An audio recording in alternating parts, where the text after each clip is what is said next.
जय मसीह की गुड मॉर्निंग। आज सुबह प्रभु का वचन हमारे लिए सबोपदेशक अध्याय 3 आयत 1 एक्लेशियास्टिक्स चैप्टर 3 वर्स 1 आपके लिए पढ़ना चाहती हूँ।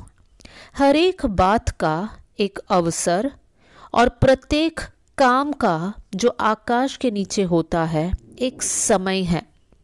यहाँ पर दो शब्द है जिसके ऊपर हमें ध्यान देना है। एक है अवसर या फिर मौका और दूसरा है समय।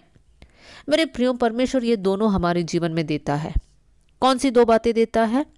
अवसर या फिर मौका भी देता है और दूसरी बात समय भी देता है। तो हमें सीखना है कि हमारे जीवन में हर एक बात के लिए परमेश्वर एक मौका भी देता है और समय भी देता है। हमारे जीवन में हर एक बात के लिए एक समय होता है। तीसरा अध्याय को जब हम नीचे पढ़ते हैं, बहुत सारी बातों के बारे में हम सीखते हैं कि फॉर एग्जाम्पल जन्म का एक समय, मृत्यु का एक समय, बोने का एक समय, काटने का एक समय, ढूंढने का एक समय, खो देने का एक समय, रोने का समय, हंसने का समय। हर एक बात के लिए एक समय हमारे जीवन में होता है।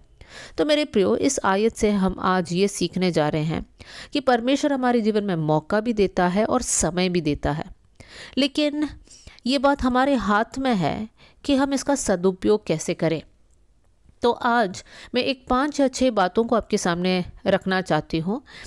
उन बातों को सुनकर या उन पॉइंट्स पर मनन कर कर हम लोग हमारे जीवन में डिसाइड करें कि जिन बातों को जब करना है उस समय हम लोग करने के लिए तैयार रहे। फॉर एग्जाम्पल, सबसे पहली बात, हम लोग सब विश्वासी भाई बहन हैं, तो हमारे जीवन में पर्सनल प्रेयर टाइम होना चाहिए, व्यक्तिगत प्रार्थना जीवन होना चाहिए। उसके लिए एक समय अलग करना बहुत ज़रूरी है।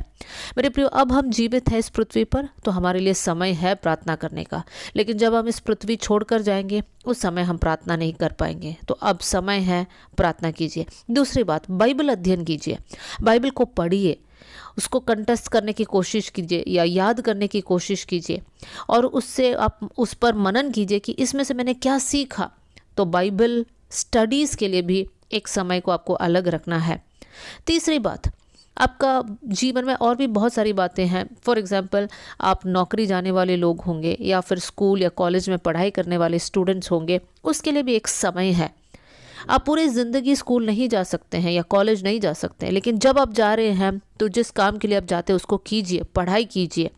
जब आप नौकरी पर जा रहे हैं, आप फोकस कर कर जाइए कि मुझे अपना काम ईमानदारी से करना है, मुझे अपना काम ऐसा करना है कि मानो मैं परमेश्वर के लिए इस बात को कर रही हूँ, मैं इंसान के लिए नहीं कर रही हूँ।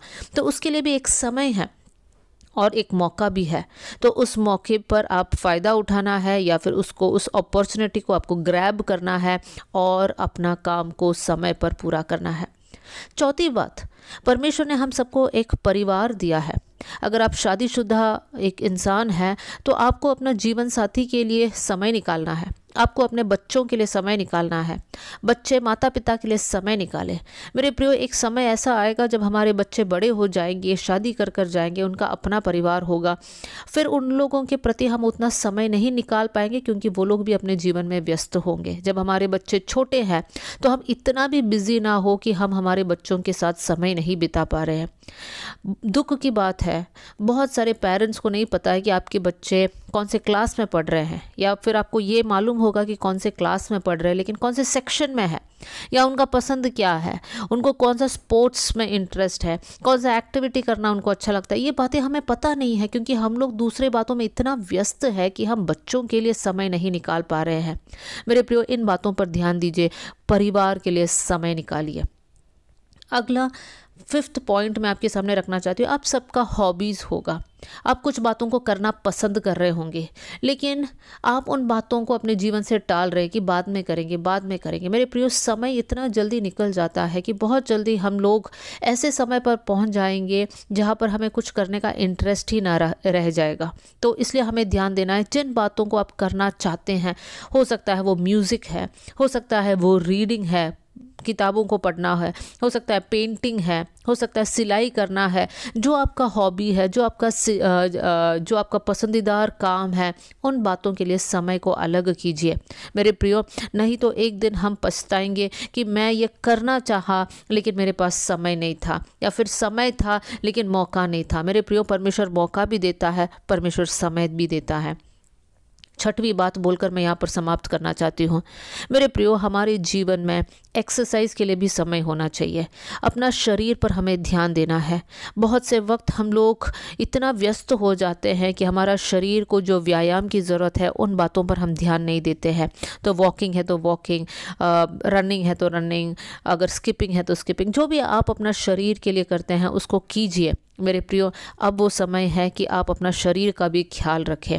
आपका शरीर परमेश्वर का मंदिर है, उसका ख्याल रखना आपकी जिम्मेदारी है। इसमें बहुत सारी बातों को मैं और जोड़ सकती हूँ, लेकिन मैं यहाँ पर समाप्त कर रही हूँ। आप इसमें और भी बातों को जोड़ सकते हैं। तो आज हम लोगों ने ये सीखा, हर बात के लिए एक समय है और हर बात के लिए मौका है। आइए हम लोग प्रार्थना करें। स्वर्गीय पिता, आज का वचन के लिए मैं धन्यवाद करती हूँ प्रभु। ये वचन सुनने वाले हर एक भाई और बहन प्रभु उत्साहित होने पाए, अपने जीवन में एक डिसीजन लेकर आगे बढ़ने पाए। प्रभु, जो मौका आप उनके जीवन में देते प्रभु जी, उसका सदुपयोग करने के लिए आप मदद करना। हर एक बात का परमेश्वर समय निकाल कर उसको पूरा करने के लिए आप मदद करना प्रभु जी। बहुत से वक्त हमारे जीवन में हम समय को बर्बाद करते हैं, टाइम वेस्ट करते। प्रभु, हमें माफ़ कर देना और हमें सिखाना प्रभु जी, ताकि हम समय को वेस्ट ना करें लेकिन उसका सदुपयोग करें। प्रभु, आपका अनुग्रह को हम चाहते हैं, हमारा जीवन बहुतों के लिए एक आशीष का कारण बन जाए। थैंक यू प्रभु, जो वचन सुन रहे सबको आशीष देना। आपने हमारी प्रार्थना सुना, इसलिए धन्यवाद। सारा आदर और महिमा आपको देते हुए प्रभु यीशु मसीह के नाम से हम मांगते हैं, आमेन। God bless you all. जय मसीह की।